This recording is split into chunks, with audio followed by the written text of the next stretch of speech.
Hi everyone, David Aragona and Mike Beer here, taking a look at the Wednesday race of the day. It is race 8 at Gulfstream Park. This is a starter optional claiming race. The starter allowance condition is horses that have raced for $12,000, 500 or less in the last year. Also, $20,000 is the claiming tag that is optional for this race. I think only one horse in this 9-runner field in for the claiming tag. That is the number 4, Avant Glory. And Mike, this is a pretty competitive race, as you can tell from the morning line. The number 9 Awesome Train is a lukewarm 3-1 favorite. Plenty of runners that are moving to this class level. Some horses turning back in distance, and a few that are going to be short prices that are looking to overcome some poor recent efforts. Yeah, I thought this race was pretty tough, actually. Not surprised that there's no, clear-cut favorite on the morning line, although I won't argue with Awesome Train being the favorite. I mean, his recent dirt form is actually pretty good. With this being the Wednesday race of the day, you do know you can get free all-access past performances for this race on the DRF.com Race of the Day page. Handicap with Timeform US, Formulator, whatever PPs suit you. Let's take a look at the Timeform US pace projector for this race. And Mike, a fast-paced flag showing up for this one. We've got 3 horses that are shown across the track vying for the front end, including the long shot number 3, Pascal Moon, the 6, Jimmy's Big Day. I saw some other horses in this race that could potentially want to get forward position, like the 2 horses drawn down towards the inside, the number 1, Santos to Wilson, and even the number 2, Yorkville. So it's pretty easy to envision this pace heating up on the front end. Yeah, I thought it could be pretty quick, too. We'll see how they decide to play it. I think you're right. The 2 horses that I was most interested in as far as the pace goes were the 2 inside horses, and just wondering how much a fast pace would really work against those 2 horses in particular. Great post, though, for your morning line favorite on the outside again, because he's just got really good tactical speed, Dave. Let's go through this field in program number order, beginning with the number 1, Santos to Wilson, and we'll check out the replay of his most recent start when he satisfied that condition, running for the $12,000, $500 tag, and he'll move up into the starter allowance race here, not running for the tag on this occasion. Mike, he was just dropping in against a softer field this day, got to the front end, was able to set a pace that was very comfortable for him, and drew off late, going the 1-mile distance. Cutting back slightly to the 7 here, he's going to face a much more competitive pace scenario. Drawing the rail, he almost has to be used from the inside post position, so I think he could have a tougher trip coming to him. Yeah, me too. I just thought there was a lot working against him. Not that he's not competitive in here with his good race, but we saw the replay of the last one where he just had a pretty soft trip. His win prior to that, off the little bit of a layoff there for an even cheaper tag, he had an even softer trip that day. He's just, he's hard to like off of the 2 recent wins, and the race that's sandwiched between them. He was in against some of these horses, David, and he didn't run that well. The number 2, Yorkville, is another horse whose recent victory came for a lower level claiming tag. He won a $8,000 non-winner 3 lifetime claimer 2 back at 20-1 odds. I think there were a couple of Saffie Joseph drop downs in that race that didn't really show up. So opened the door for this horse to get the job done. He stepped up against tougher last time. Beastly Speed was a pretty solid Florida bred allowance horse, wired that field and just couldn't really maintain the chase against that horse. But I'm not sure that he's getting a whole lot of class relief in this spot, Mike. I'm worried about that too. He's another one. Just sort of worried about the trip that he's going to get in here. He was in, I guess, a little too tough last time. He chased to no avail. He was first time dirt 2 starts back. That's a little bit of a theme in this race, David. And he did look good winning that race. He had a pretty easy trip, though. I didn't like the way he got to drifting in the late stages of that race either. I mean, I guess he's competitive. I don't love him.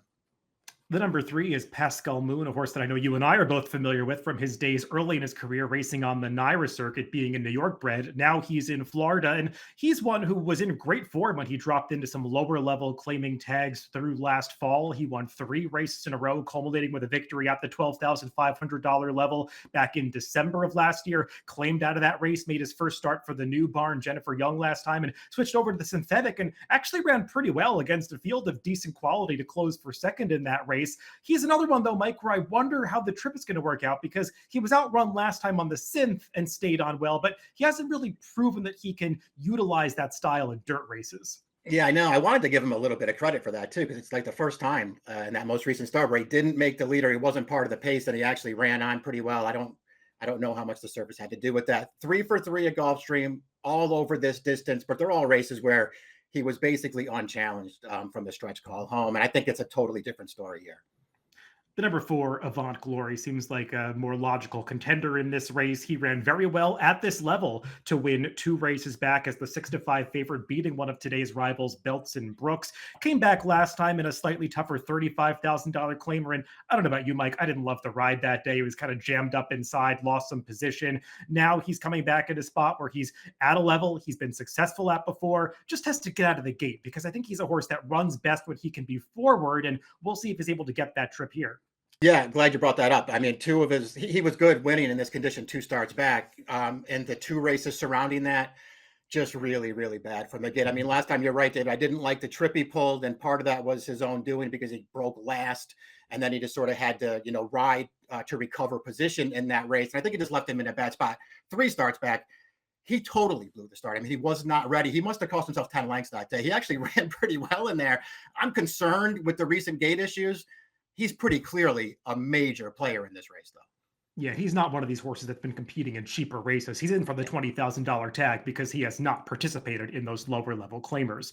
The number 5 is Hey Q, a horse who's moving up from the $12,500 level where he got the job done going the 7 furlong distance. But another horse, Mike, that got a very good trip to earn the victory that day. The pace was moderate. He was able to take that race over. Another one that was making his first start on dirt that day and handled it, but he's going to have to prove he can do it against a better field here. Yeah, I know he was at a lower level for that race too, David, but it was his dirt debut. And I think when you see him go favorite, and then like I saw that he was the favorite in that race. So I went and looked at the horses he was running against, and it was a pretty bad field. I feel like he got an easy trip in there, tracking the longest shot on the board, and he took over and won easily. I think he beat a pretty weak field though. The number 6, Jimmy's Big Day, is one of the real enigmas in this field because just based on his recent form at Woodbine, you wouldn't really consider him a major contender in this race, having come out of $7,000 claiming races. But he has really improved his buyers over his past couple of starts, getting to the winner's circle last time, earning an 82 buyer in this 8,000 down to, or 7,500 down to $7,000 claimer. And he's an impressive victor this day, making a sweeping move around the far turn to take over at the top of the stretch and drawing off to win this race by 5 lengths, which give you some confidence in that improved buyer speed figure. Now, Mike, apparently he's been purchased since this race, switched to the Saffie Joseph barn, and we'll throw up a stat for Saffie Joseph after this. He does very well with horses like this. Just feels like he's going to take money, though, because of the connections. Yeah, that was the only drawback that I saw there. I mean, if he really is 6-1, like the morning line has him, I have no argument with this horse, especially David, because you pointed out that he's gotten back into good form recently. I mean, this is a horse he won his final 2 starts of 2023, and he won them really easily. And then for whatever reason, he came back last year and he just wasn't good for a long time. And then it feels like he just finally got back into form at the end of the year last year. It's Saffie, it's Irad. He's probably taking money in here, but I think this horse is pretty dangerous.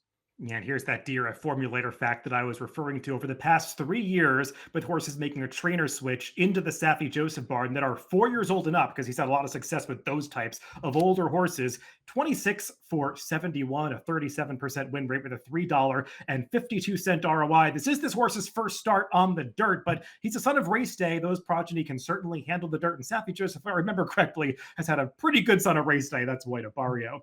The number 7 is Belts and Brooks. He is a horse who's trying to get back on track after a pretty poor effort last time, where he was admittedly a big price in that race that was wired on the front end by Beastly Speed, but he had run some speed figures that suggested he could be competitive there and just couldn't really keep up around the far turn, dropped back, and was unable to be a factor. I did like some of his prior races, Mike, even though he lost to today's rivals like Avant Glory and Awesome Train. This horse is a really hard trier, doesn't have a whole lot of size to him, but he's just really game and seems to outrun his odds in several of his recent starts. Now he's getting an interesting switch. First off the claim to Nolan Ramsey, not a trainer that has had a lot of success off the claim, but a trainer who has had success in general over the past few months. Yeah, seems like a pretty good trainer. You're right. He hasn't had much success off the claim, but it's a very small sample. So I don't think I would put too much stock into that. I think this horse is interesting. I didn't like his last race at all. But prior to that, I think he was competitive, and he was competitive with a couple of the horses who are going to take money in this field, David. And I also feel like he spent a lot of time recently on the chase. And I feel like if this pace is fast and it sort of gets away from him a little bit early, maybe he can just get a little more comfortable in the early stages and then just make a run through the stretch. I think that's his best chance in here. Yeah, I was thinking the same thing because there aren't too many horses in here where you can make the case that they're going to get the right trip from off the pace. He's one of them, as is the number 8 Philharmonic going out for the Nick Zito barn, a horse that really didn't look like he was this class early in his career, was overmatched in some races at Saratoga last summer, but seemed to get a real confidence boost when they took him to Finger Lakes last year. And he's carried that form forward to his last couple of starts at Gulfstream Park, has finished off the board at big prices each time, but he's run some respectable speed figures in those spots, Mike, and he could get the right kind of pace setup. It does seem like he's in good form right now. I'll give him that. He's going to make a surface switch here, which probably works to his advantage. I'm just concerned, David, that I know there's supposed to be pace in this race. I envision this horse getting outrun early in this race, and I'm not sure that I want him trying to close this field down from last. He should be a big price though.